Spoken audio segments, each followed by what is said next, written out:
Assalamualaikum warahmatullahi wabarakatuh. Perkenalkan, saya Eliza Anggriani, calon guru penggerak angkatan 11 SMP Negeri 5 Kayu, Kabupaten Musi Banyuasin, Provinsi Sumatera Selatan. Pada video kali ini saya akan memaparkan tentang koneksi antar materi, kesimpulan dan refleksi modul 1.1.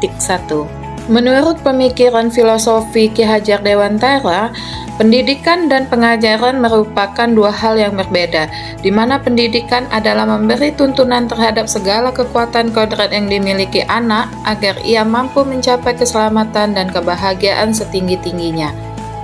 Sedangkan pengajaran adalah proses pendidikan dalam memberi ilmu untuk kecakapan hidup anak baik secara lahir maupun batin.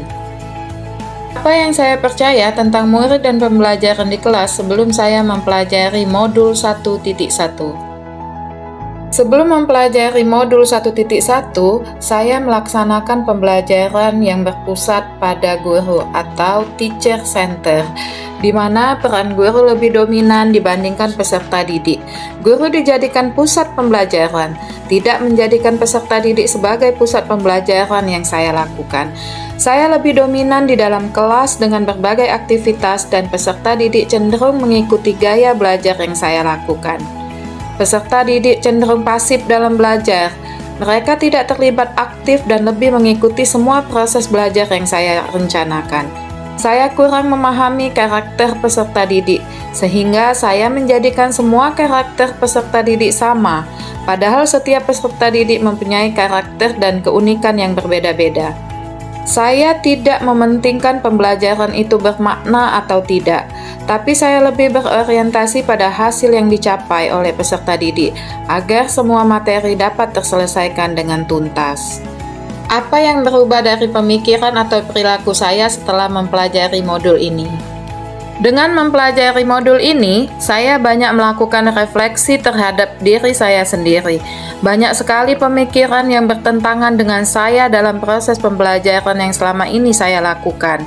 Saya akan berusaha melakukan proses pembelajaran yang berpusat pada peserta didik, tidak menjadikan saya satu-satunya sumber dalam proses pembelajaran.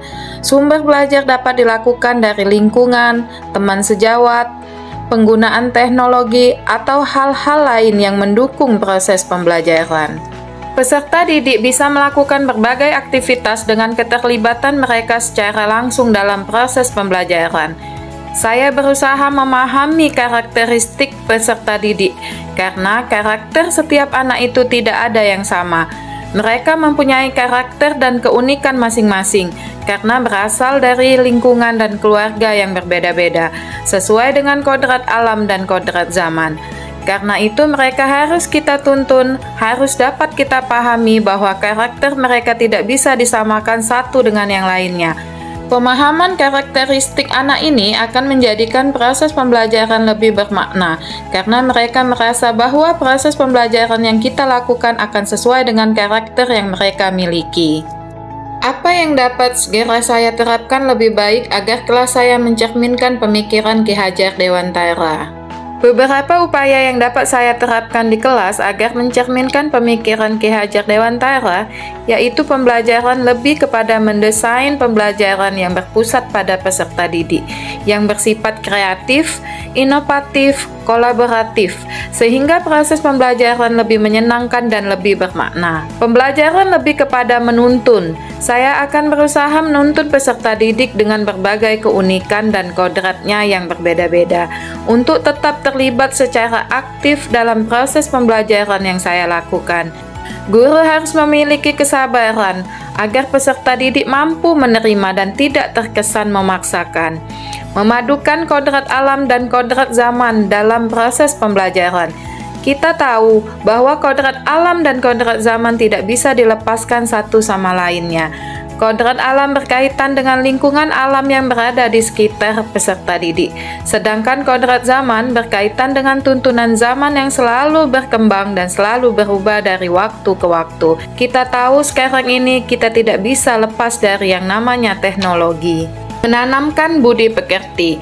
Kita tahu bahwa budi pekerti adalah kesatuan harmoni yang menjadikan anak mampu memadukan gerakan rasa, cipta, dan karsa. menjadikan keseimbangan, dan saya berusaha menerapkan budi pekerti ini dalam proses pembelajaran yang saya lakukan. Budi pekerti merupakan pondasi yang paling mendasar dalam kehidupan seorang anak. Adab yang dimiliki seorang anak agar lebih jauh berharga daripada ilmu yang dimilikinya. Murid bukanlah sebagai objek pembelajaran, melainkan subjek pembelajaran, di mana murid memiliki kebebasan dalam berekspresi, menyampaikan pendapat, dan berkreasi dalam pembelajaran. Sedangkan guru hanya berperan sebagai fasilitator dalam pembelajaran. Proses pembelajaran guru harus ikhlas dan penuh kesabaran, agar terwujud pembelajaran yang menyenangkan dan tentunya berpihak pada murid.